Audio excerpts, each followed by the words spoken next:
official. The Steelers getting ready to introduce Mike McCarthy as their head coach. We will waste very little time. I'm going to get right into this. We'll have kind of our reaction and talk more about the hire coming up in just a bit. But for now, here is the Steelers over at Acrisure Stadium. It looks like Art Rooney is at the podium.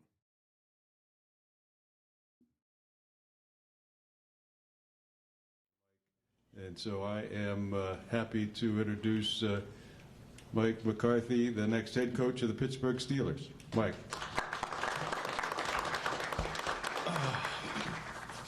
All right, here we go. Thank you, Art. I think I thought I'd at least be able to get started. Oftentimes coaches and players, you put on new team colors, and it takes a minute to feel comfortable in those new colors. But to be blessed beyond any measure, one day to put on the colors you wore since you brought home. I apologize. Right, I told you not to sit my family down here in front. This is so unfair. When you come home from Mercy Hospital, I do want to thank Art Rooney, Omar Khan, Dan Rooney, and the entire Steelers organization for the trust they placed in me to represent one of the most storied franchises in all of sports.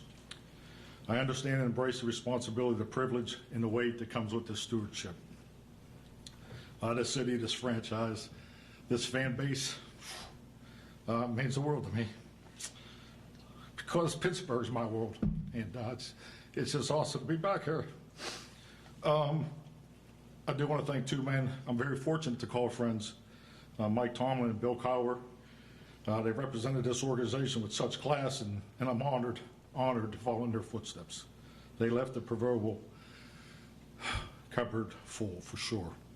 My family, my loves, my wife Jessica, kids Alex and Danny, Jack, George, Gabby, and Izzy, my parents, Joe and Ellen McCarthy, my sisters, Kelly, Ellen, and Colleen, and the crew that's here. We can finally openly wear our Steelers swag, so let's get it. My heart is full, my focus is singular, and it's time to bring another championship back to this great city. And with that, I just want to make sure that when we do get that trophy, the seventh trophy in the case, we'll start that victory parade at 1137 Greenfield Avenue. So with that, Bert. All right, if you guys want to raise your hand, we'll pass the mics over.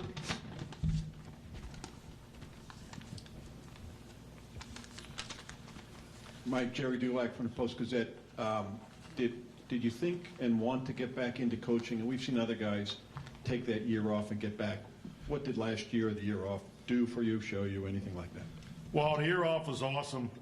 Really family. I had a chance to take a year off in 19, and frankly, I really didn't take the year off. I just, we had a group of coaches, friends mainly, that we really treated it like a season. We started in February, and still today there's projects that I never really got to in Dallas. So I mean, it was a football deep dive on a lot of things. It was awesome. I loved it. Just to do it at that pace and do it with the people that I did experience that with. But this year was about family. I spent a lot of time with the family through the spring volleyball games, all that stuff. It was, I don't know why I'm so emotional, but great year. I had a great year. So. And then I was able to do some cool things too. The Pat McAfee show was awesome. Just to see that side of the world, have more respect for Jerry than I ever have, just because I just see how hard you guys work. But no, it was just a very fulfilling year, and frankly went too fast because once football season gets in, really once training camp hits, we all have that clock, so to be able to start have conversations and watch certain things. I just didn't do as much this past year as I did, back in 19. But it was really cool to, step back and look at the trends. I think our game's so much about trends. I'm just always amazed when you look at a season, whether you're following game management, you're following fundamentals. If you see the ball kicked out at the 1 yard line in one game, it's amazing. 3 more happen in the next 3 weeks. So I just always have followed the trends because I think our game's about trends, and it is our responsibility as coaches to make sure we're constantly teaching and reinforcing and finding new examples for that. So it was a great year. Just for media too, when you're asked a question, raise your hand so they can see in the crowd where you're coming from. Go ahead. Mike, Tim Benz over here from Trib Live. Question, just a football one for you. I'm not asking this from any other perspective except your own personal preference. In your best case scenario, do you want Aaron Rodgers back as your quarterback next year? That's nice the way he asked that, right? That was slick. But, I mean, definitely. I mean, I don't see why you wouldn't. But, you know, I think just like anything, you know, knowing Aaron long enough, going through seasons, you know, I think when players, to see Mel Blunt here, I mean, when guys are up at that stage of their career, they need to step away and decompress. I think that's very important. The game is so emotional, you know, what these men commit to and what they put into it. I think that time away is important, and you know, and I have spoken to Aaron, and so that's really where we are there. But I was able to sit back and watch the games. I watched most of the Pittsburgh games on TV, and I thought he was a great asset for the team. Next, over there. Rich Walsh, KDK TV.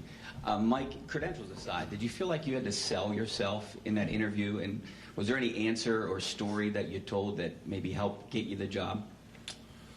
Well, share with us? I think, every time you had a chance to interview, I've always enjoyed the interview process. Frankly, you have, was on 3 this year, had a number in 19, and really didn't have many before that, frankly.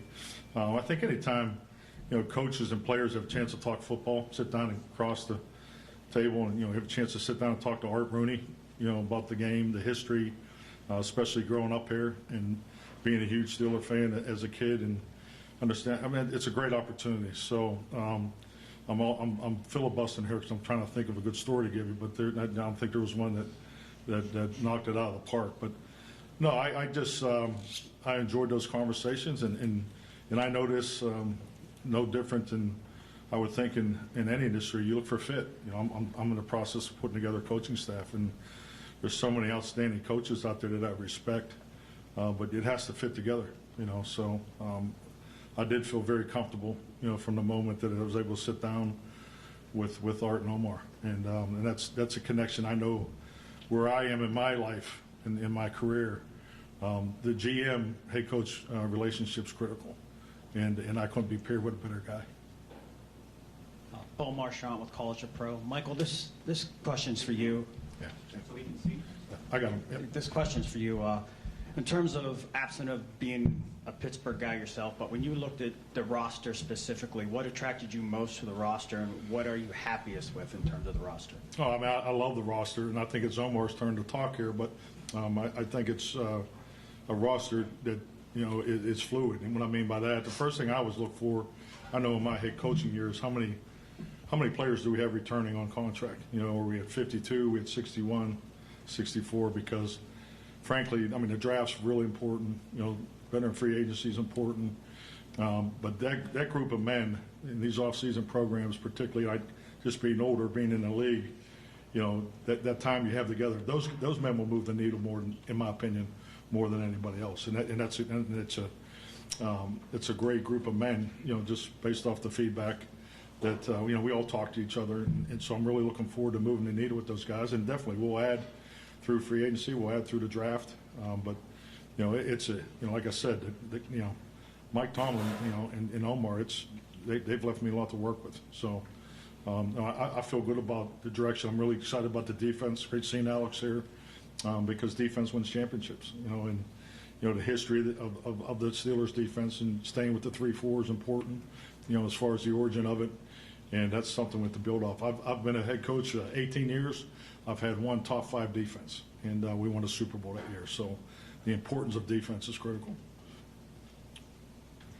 Mike, Brooke Pryor, ESPN. The last 3 guys that had this job were in it for 19 years, 15 years, 23 years. You're a little bit more advanced in your career than they were when they took over, but how long do you see yourself continuing to coach? What do you kind of view this timeline as?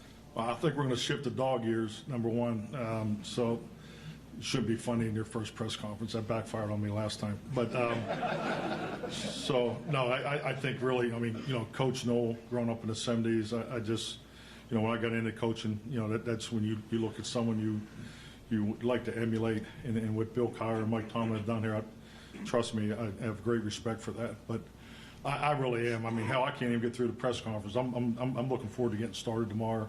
And, and this game is about winning, and the game has changed. My first year in the NFL was 1993. And the rules have changed. The way you train your team has changed. So those are things I'm focused on. I hope it lasts a very long time.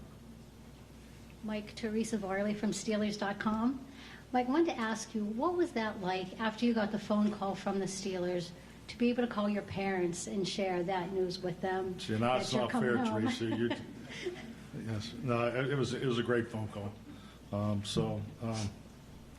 I couldn't get through the introduction, so I think you know how that went. So. Hey, Mike, Will Graves with the AP. Why did you still want to coach? What is it about this profession, that certainly you have great credentials, have coached a good long time. Some guys don't come back at 62. Not that that's old not as old as it used to be, but what keeps you coming back? What made you want to get back into coaching? I mean, I love coaching. I think the biggest thing is the interaction every day with the players, the coaches, the support group. I mean, to line up every single day and to work and to do hard stuff, with people that are committed. I mean, there's nothing like it. And, I've had a chance to step away and look at other things. There's nothing like the National Football League, and to do it at the highest level, it's something that, I'm not ready to walk away from, and to have this opportunity, it just seemed like it was meant to be, on so many different levels. But Sundays are incredible, but Tuesdays, game plan days, is still one of my favorite days. So there's so many little things about the coaching profession that I love. But the fact of getting up every day, grabbing that cup of coffee, and hitting it, getting it, and it's all about winning. So I'm just fortunate that I had the opportunity to do it again. Mike Pursuta, DVE. Your history is offense, your reputation's offense, your numbers support that. What has been transferable from one stop to the next? Why do you keep getting production and getting the most out of quarterbacks? Well, I mean, the quarterback opportunity, I think it's important. When you become a head coach, you big part of why you got that first opportunity was the position you coached through your background and so forth. So I've been super blessed to work with unbelievable group of quarterbacks, the Hall of Famers. Paul Hackett was my mentor. Paul taught me the quarterback position. Started at University of Pittsburgh over there in 1989. So just had great mentorship, through my younger years. But in that that follows through. A little harder to coach the quarterback today than it was in pre-2011. But that position is no different than any other position. The quarterback position to me is a huge challenge because you don't have the individual time that the other positions have. So, but really finding time, being efficient with your workload capacity and making sure those guys get the fundamental training. So just never really deviating from the old school way, and it's worked for decades. Mike, Ashley Leotis here with WTA Channel 4 here in Pittsburgh. The playoff win drought has been a big topic of conversation here the last few years. When you look back at the last 10 years, what would you do differently? What do you think the biggest change needs to be right now moving forward into this era with you? Honestly, I don't think you can really look at it that way. Every season's different. Every team you coach is a bit different. Your beliefs and, your standards and the culture you're trying to create, you're trying to move that forward. The most important thing about playoff football is staying in the playoffs. We're not trying to get to the playoffs and doing the things to stay in the playoffs. Playoff footballs are the hardest games to win each and every year. I mean, if earlier we talked about trends. I think that the trends of the fourth quarter changes is something that I know I've been watching, the momentum shifts and so forth, because in a lot of ways when I look at the training of the team, especially the way the off-season programs is orchestrated, you almost have to re-engineer how you want your team to train. And what I'm talking about is you need to put more time and energy into the end of the game, because you look at the playoffs, because it's about winning a championship. It's not about getting to the playoffs and winning one game. It's about bringing the trophy home, and that'll always be the goal. So I think the trends of playoff football. I think there's been one game this year that didn't come down to the last series in the whole playoff outcome, and that trend has been in place for years. So there's not too many games in the playoff that does not come down to the 2-minute drill. And then, as I already stated, the fourth quarter momentum swings this year have been at a record pace. So that's what I pay attention to, and because we all have the same amount of time to train the team. The players, have the same amount of time to put it into it when we're able to work as a team. But where are you spending that time? So that's really my approach to how I would attack the playoffs. Mike, Jeremy Scott from WESA here in Pittsburgh. There's the legend of the unopened Iron City can that was passed along from Coach Knoll to Coach Cower, then from Coach Cower to Coach Tomlin. Did you get that can? Well, I really haven't had a chance to, get to the office yet. So, but yeah, I'll let you know. So. Mike, Mark Cabali, Steelers correspondent for the Pat McAfee Show. You've had great success over the years developing quarterbacks, but you're taking over an organization here that wants to win now. How do you balance winning now and finding that next franchise quarterback? Well, I think you're always developing the quarterback, and I've been blessed to have great starters, particularly the last one, the Dak Prescott, Aaron and Green Bay Brett, but we've always approached it as the quarterback room, and because that second quarterback, a third quarterback, they need to emulate the starter because that starter is dictating the rhythm and the timing and the precision with the perimeter guys. So I'm excited where I'm going with this. I'm really excited about Will Howard. I think he's someone that I thought he really came on there at Ohio State. I'm anxious to work with him. So I mean, it'd be great to have Aaron back, but Will and Mason, I'm really excited to get started with those guys. Mike, Chris Adamski, Tribune Review, TribleLive.com. Do you plan on calling the plays, and what's your timetable for offensive coordinator and any coaching staff? And are those going to be people that you're familiar with from your past or around the league? Yeah, definitely. I will call the plays on offense, and so that obviously will run the offense. But these coaching staff, it's a bigger challenge each and every year, and I just think there's more moving parts to it. But it's been very fluid the last 48 hours. So. Alan Saunders from Pittsburgh Sports Now. I'd like to ask Omar and Art, a lot of the candidates you interviewed were younger coaches, defensive backgrounds. Did you come into this thinking that was maybe something you were going to do, and what was it about Mike that changed your mind maybe or stood out to you compared to some of those younger defensive guys? We came into this wanting to hire the best coach for the Pittsburgh Steelers, so we did not say, we're trying to hire a young defensive coordinator or, offensive guy. We had an open mind about it, I think, and really just, like I said, we want to make sure we found the best coach, and, we were able to interview some great coaches. So I won't say it was an easy decision, but I would say at the end of the day, it was an obvious decision for us that Mike was the guy for the job. Yeah, just to echo what Art said, we were very open-minded going into this and interviewed really an awesome group of candidates. And, I think Mike's resume speaks for itself. Learned a lot through the process, but we're excited Mike McCarthy's the head coach.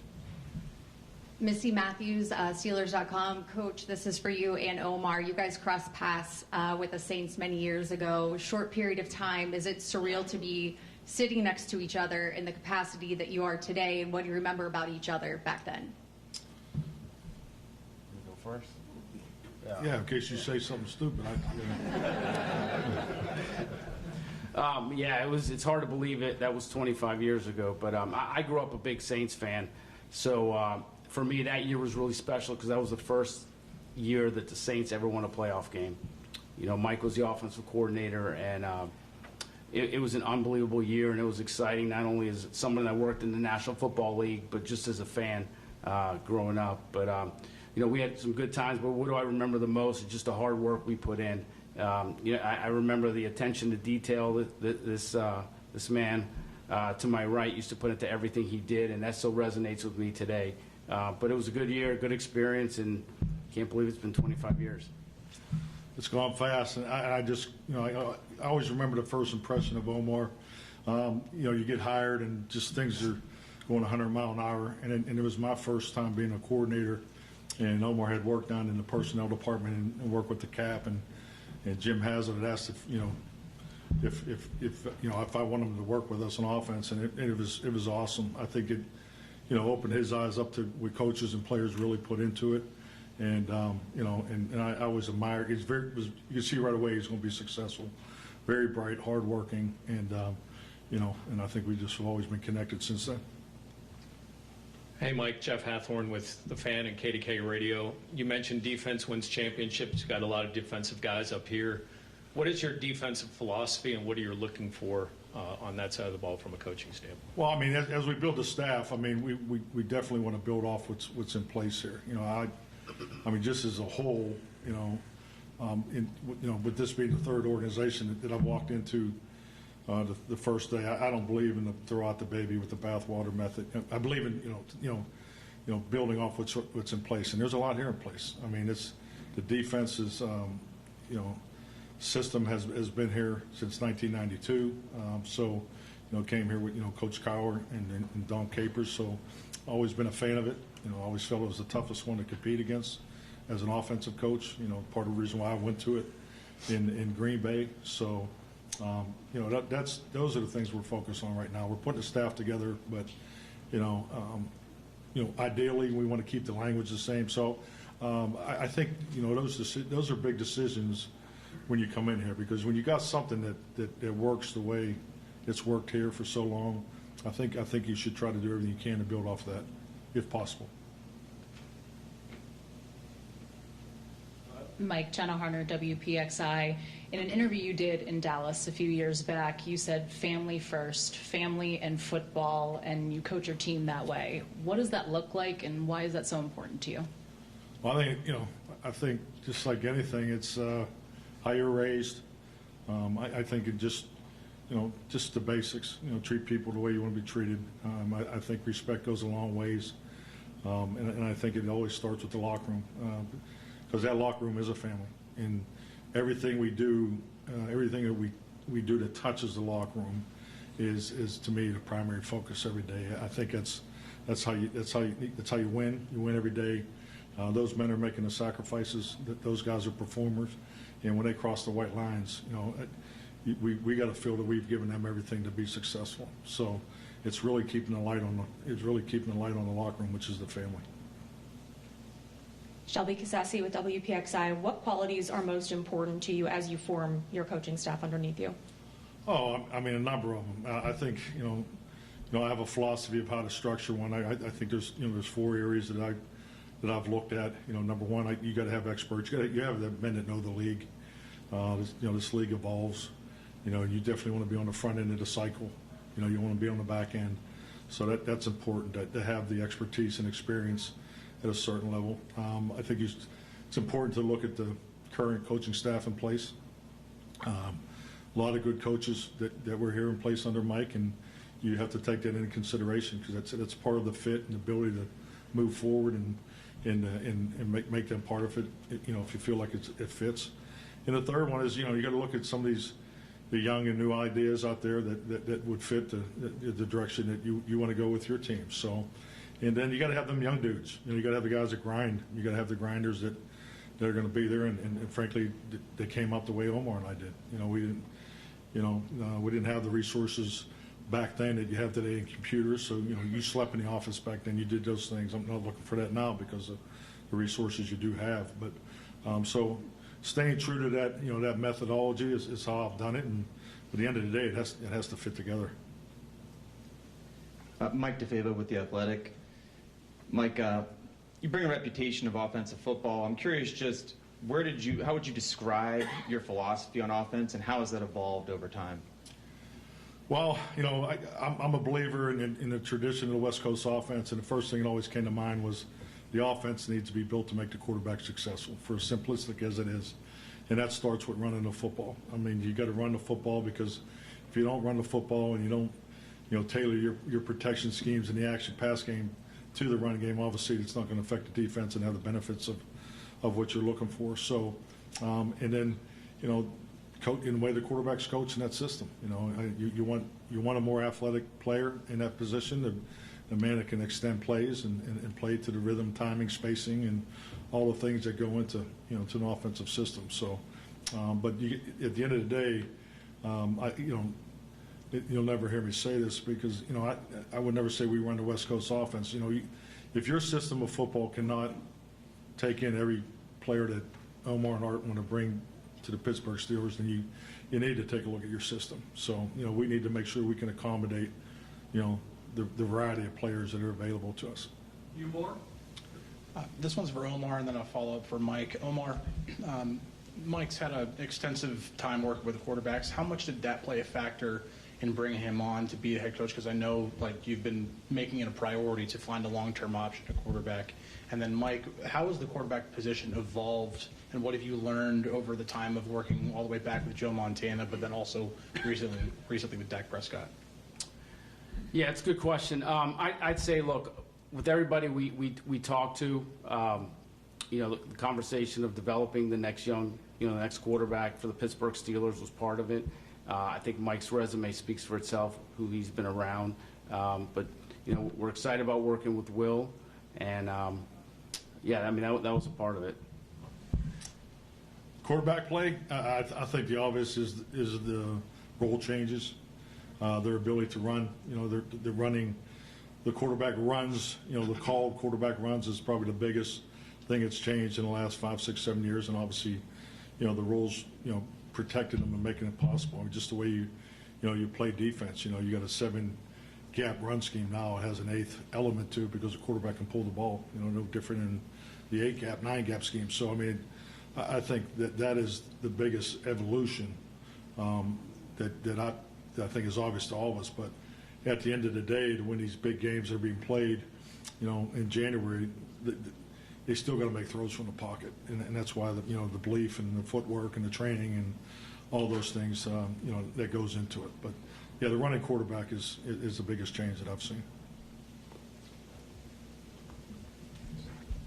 Hi, Mike. Brian Batko from the Post-Gazette. I just wanted to ask you, what can you share about what these last 72 hours have been like for you? How much of it's been, whether it's returning calls and texts to family and friends or planning the next steps, draft process, pre-draft wise? What can you pull back the curtain for us on these few days? I think the two words that jump to the front are overwhelming and surreal. The opportunity of the Pittsburgh Steelers, but the overwhelming response that's occurred. I've received probably twice as many, at least, text messages and calls that I did when we won a Super Bowl. It's been overwhelming. So, but the last 48, 72 hours have been about the staff. So it's just been nonstop because trying to make it fit together and there's it's more difficult to put a staff together today than it was 6 years ago and definitely 20 years ago. So. Two more, and then we'll have some photo opportunities. Mike Ray Fittipaldo from the Pittsburgh Post-Gazette. When do you need to have an answer from Aaron by? And then second part of the question is, you took this year off. What's your first thoughts on this year's quarterback class coming out of college? That's probably a better question for Omar. Just because I'm just getting started on the draft process, and we'll dive in that frankly once we get past this coaching staff development. But yeah, timelines we haven't discussed that yet. Nick Faribault, Penn Live. Mike, your system has had lots of star receivers, guys like Jordy Nelson, CeeDee Lamb. As you look at the current state of your wide receivers and your weaponry, adding in the tight end and running back room, what stands out about it to you, and do you maybe need to add new types of receivers to fit what you want to do schematically? Well, I just think like any coach, you're supposed to look at what you have and you look at the opportunity to develop. And as far as the receiver position as a whole, we were at our best in Green Bay. The Jordy Nelson era is because all those guys work so well together.